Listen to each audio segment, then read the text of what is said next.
Friends, ఎలా ఉన్నారు? నేను ఈరోజు మీకు పచ్చి పులుసు ఎలా చేయాలో చూపిస్తాను. నేను చేసే విధంగా మీకు చూపిస్తాను.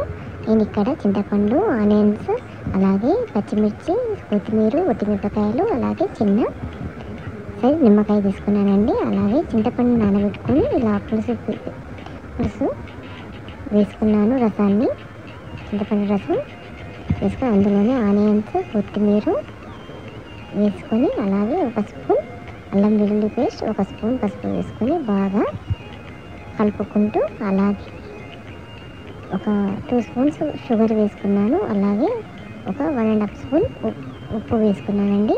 ఇది చేతితోనే మ్యాచ్ చేయాలండి, ఎందుకంటే మనం గంటతో కలిపితే ఆ రుచి రాదండి. మన హ్యాండ్స్ని శుభ్రంగా కడుక్కొని దీన్ని మనం యూజ్ చేసుకోవచ్చు. ఎందుకంటే హ్యాండ్తోనే మనం ఈ పచ్చిమిర్చిని, ఉల్లిగడ్డను మ్యాచ్ చేసుకుంటే మనకు ఆ రుచి చాలా బాగుంటుంది. అలాగే ఇక్కడ నేను పోపు పెట్టుకుంటున్నానండి. అలాగే ఒక 2 గ్లాసెస్ వాటర్ కూడా యాడ్ చేసుకున్నాను. అలాగే దీంట్లో పోపు దినుసులతో పోపు పెట్టేసుకున్నాను కదా, ఇంగువ వేసుకొని ఈ పోపుని ఇందులో వేసుకున్నాను.